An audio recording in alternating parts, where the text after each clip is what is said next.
Сәлеметсіңдер ме достар? Сендермен бірге Колумбина. Балалар, бүгін қандай мереке екенін білесіңдер ме?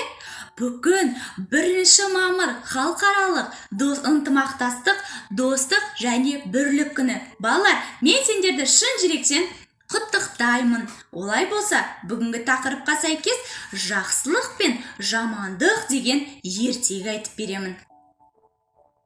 Олай болса, ертеде жақсылық пен жамандық деген екі дос болыпты. Олар аттарын жүгендеп, азықтарын түгендеп жолға шығады.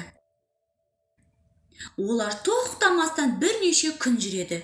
Сөйтіп, жамандықтың азығы таусылып, жақсылық досына: «Менің қарным ашты, менің азығым таусылды», дейді.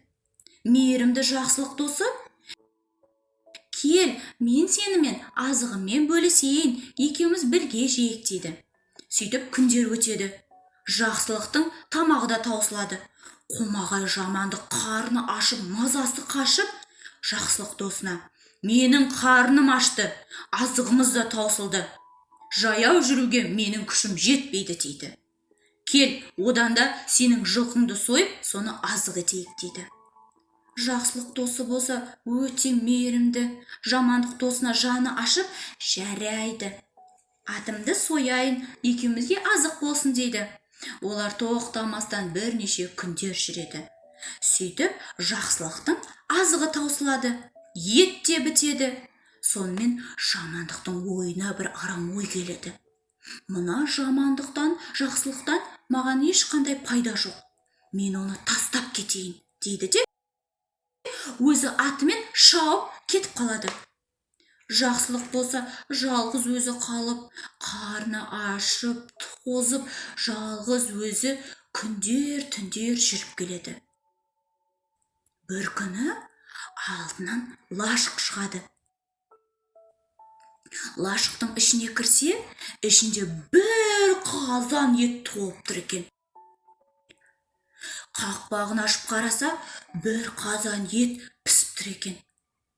Бұлай ойланып, жақсылық саусағының ұшымен дәмін көреді де лашықтың үстіне шығып жата жөнеледі. Бір кезде арыстан, қасқыр, түлкі келеді. Үшеуі дастарханға жайғаса кетеді де өз әңгімелерін айта бастайды. Бірінші түлкі: «Мен пәлен деген жердегі алтынды қорғаймын», дейді. «Күндіз-түні соны бақылап, қарап жүремін», дейді. Арыстан болса: «Ал мен болсам, пәлен деген байдың күнде бір жылқысын жеп кетемін. Оның ешқандай жылқысы маған жете алмайды. Жететін тек бір ғана тайы бар. Мені ұстаған адамға бір үйір жылқы беремін», дейді. Ал қасқыр болса: «Мен пәлен деген жердегі бір байдың тоқтысын қарауылдаймын», дейді. Оның қызы науқастанып қалған, ал қызының науқасын жеңетін сол тоқтының бауыр еті екен.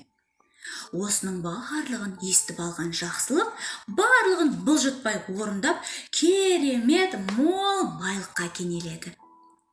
Сөйтіп, күндер өтеді, жылдар өтеді, жақсылық байлықта өмір сүреді. Бір күні қарны ашқан, ұсқынсыз, азып тозып кеткен бір адам келеді. Жақсылық оның кезінде өзін тастап кеткен жамандық досы екенін таниды. Сөйтіп, жамандық: «Жақсылық жан-ау, мен саған жамандық қылайын демедім. Сен маған жәрдемдес, сен мұнша байлыққа қалай кенелдің», дейді. Жақсылық болса: «Атам қазақ, таспен ұрғанды аспен ұр деген. Мен саған жақсылық жасаймын», дейді. Сөйтеді де басынан өткен барлық оқиғасын баяндап береді.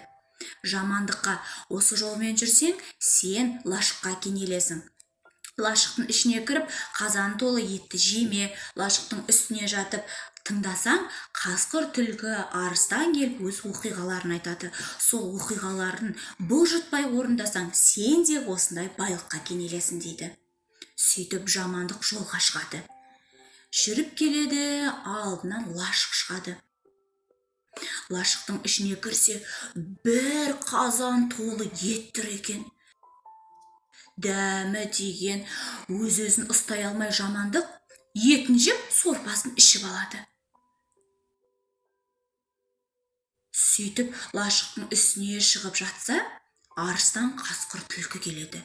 Түлкі қазанның қақпағын ашып, дереу етті біреу жегендігін және де сорпасын ішкендігін айтады. Осы мезетте бұның барлығын естіп тұрған жамандық тықыр етіп қозғала қалады. Саққұлақ түлкі барлығын естіп қойып, үшеуі лашықтың үстіне шығып, жамандықты бас салып жеп қояды. Сөйтіп жамандық өзінің жамандығымен ит құсқа жем болады, ал жақсылық өзінің жақсылығымен байлықта, молшылықта өмір сүре бастайды. Достар, сендер менің ертегімнің желісін түсінген боларсыңдар.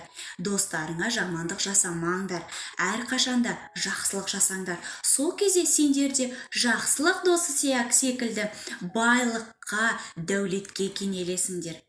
Жарай ма достар? Олай болса, сендермен бірге болған Коломбина келесі кездескенше.